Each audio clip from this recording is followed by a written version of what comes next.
there, it's Paul Bocco with expertchristian.com. And what you're going to learn on this video today is how to nail your time management every single day so that you know exactly what to do, when to do it, and you harvest well every day in your business. You're a great steward of your time. See, the problem is when we're trying to build our businesses, we have different people saying different things, right? One guy says, you got to do this. Another gal says, no, that doesn't work anymore. You got to do this other thing. And the next thing we know, we're shiny object chasing, ADD, caffeinated crack addicts, all right? And it becomes very time consuming and non-productive. Very time consuming and non-productive, which means we're not being good stewards of the time and resources that the Lord gave us to make a difference in this kingdom.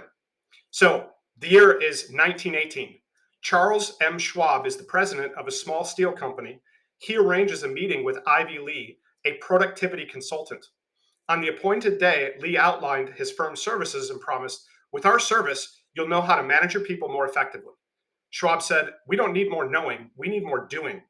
We've already got the knowledge, what we need is action. Give me something that will get people to do what they already know how to do, and I'll pay you anything you ask. Lee said, do you have a sheet of paper? Schwab produced one. Lee said, write down the 5 most important things that you need to do tomorrow. Schwab wrote them down. Lee didn't even look at them. He said, tomorrow morning, look at item 1, start working on it. Look at it every 15 minutes until item 1 is completed. Then tackle item number 2.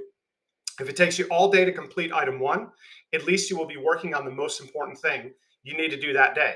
If you cannot finish all 5 in one day using this method, you could not have finished them by any other method either. Lee shook Schwab's hand and said, do it for 90 days. If you see a lift in productivity, write me a check for what you think it's worth. And then he walked away. 90 days later, Schwab mailed Lee a check for 25 grand, which is about 400 grand by today's standards, with a note saying, your method is exactly what I was looking for. Lee's method gave Schwab focus. Schwab had faith in that the idea would work, and his effort was energized by the miracle of the flywheel. 5 years later, Schwab's little Bethlehem Steel Company was the biggest independent steel producer in the world, and Charles M. Schwab was one of the richest men in America. Do you have a sheet of paper? Say a prayer right now. What are the 5 things that will move you from thinking about pursuing your dreams into action? What are the 5 most important things you need to do tomorrow? Write them down. If you want to know how we help Christians create 7-figure online courses and businesses, you can go to this website, expertchristian.com, expertchristian.com, and I hope this helps today.